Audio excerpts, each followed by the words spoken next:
Hello everybody, welcome back to the next episode for Supreme Commander 2, featuring yours truly, Grey Raven.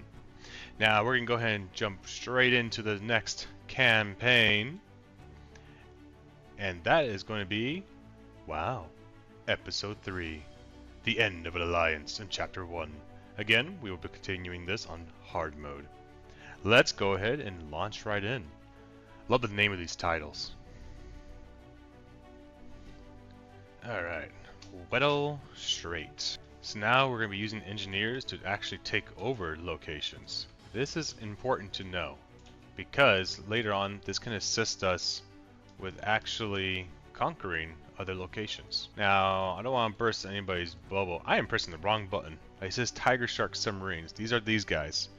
Now the UEF is the only faction that is equipped with submarines, which is really awesome because submarines are cool. Alright, so here's what happens. It's got a little symbol right there. That means capture, which is also read down here with C. So what I'm going to do is I'm going to capture this from the enemy. This way we can actually take control. Oh no, no. Stay alive. But yes, we're going to want to take this. Oh no, you fought bravely.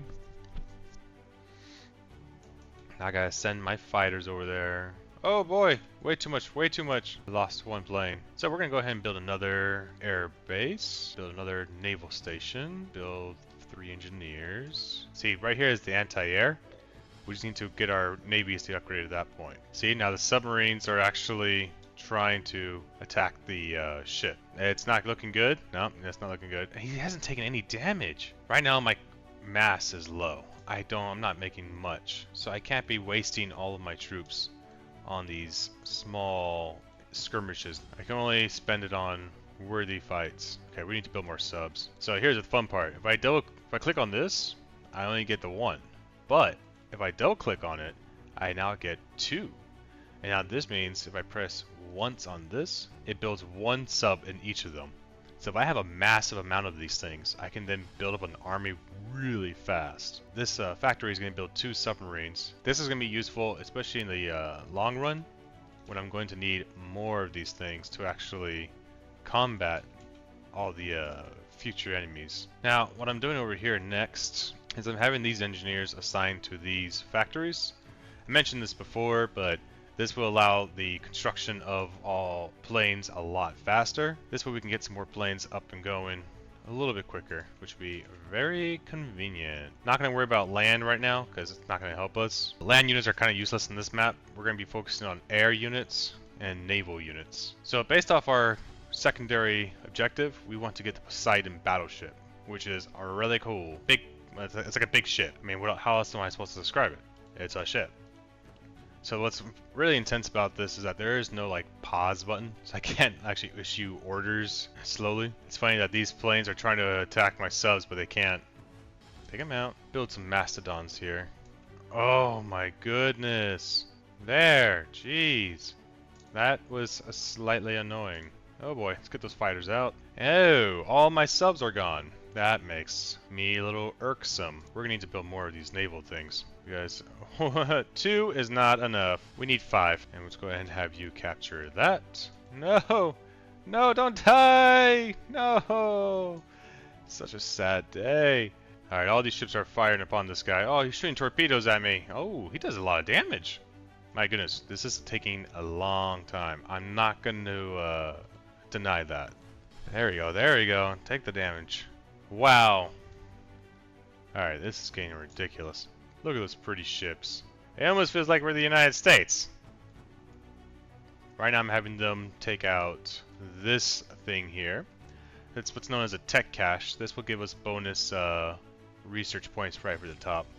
Usually between 3 or 5. I think this one's 3. It's small, but it makes a difference. And then we're going to use Reclaim. Reclaim is an option where we can pick up resources that were out in the battlefield. I used it last time before. It's really useful. Alright, here we are. He's just destroyed the ship.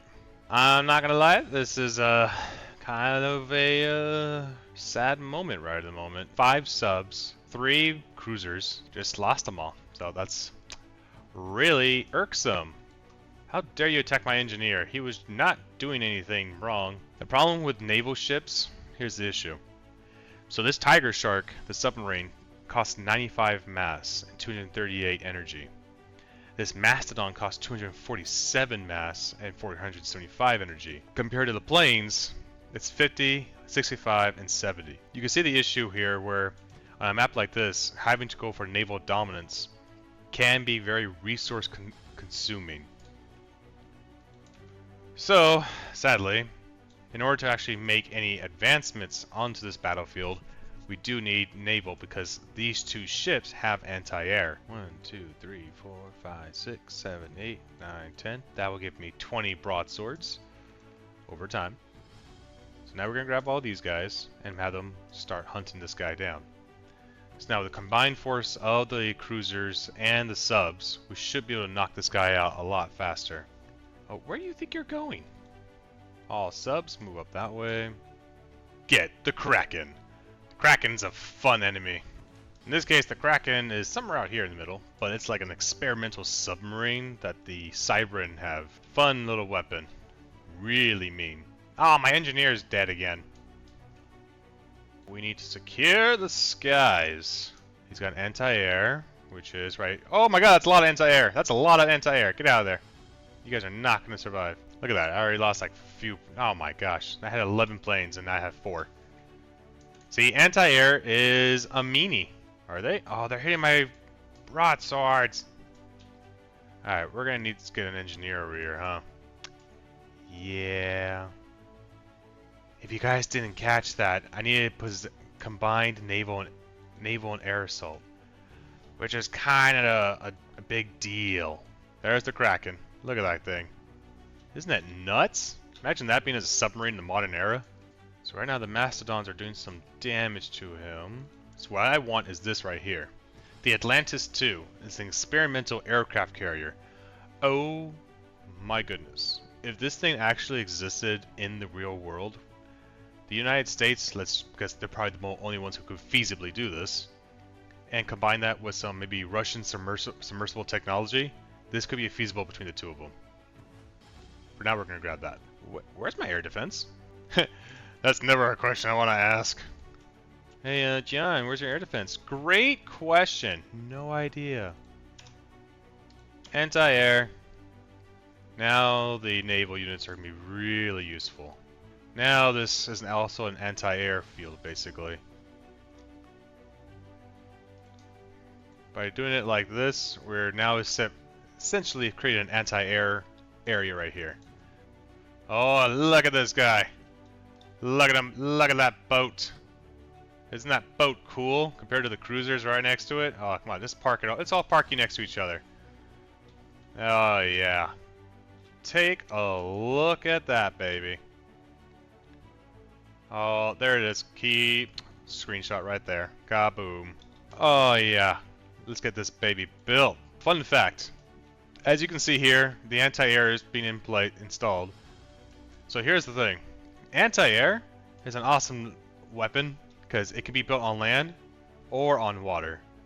It's the only one that could do on that. Because look at the point defense. It can be built on land, but not on the water.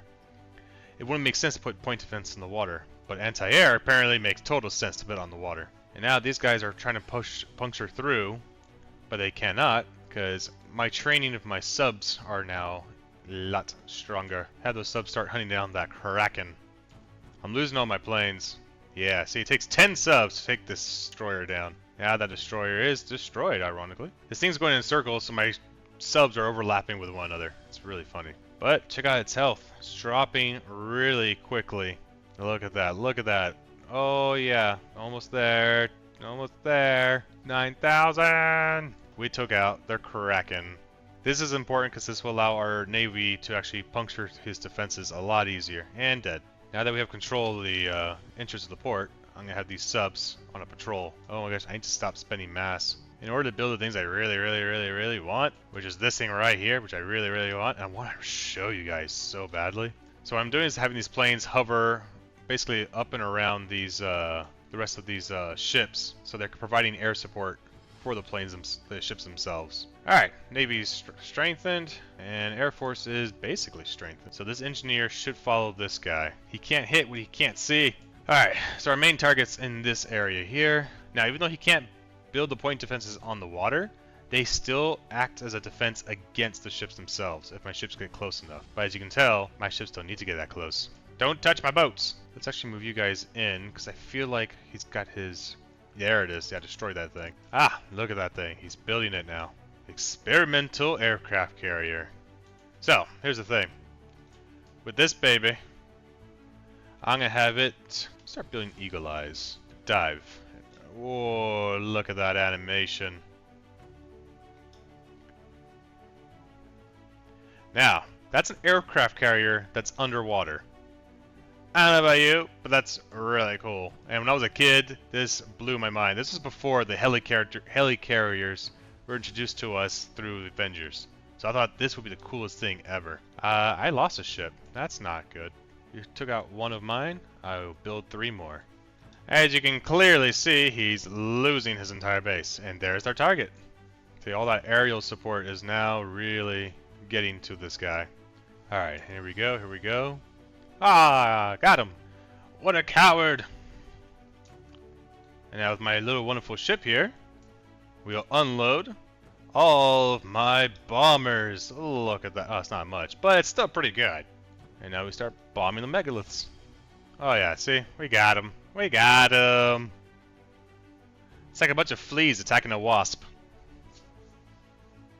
I'm not sure that's a good comparison. And just like that, operation completed. Very well done, very well done.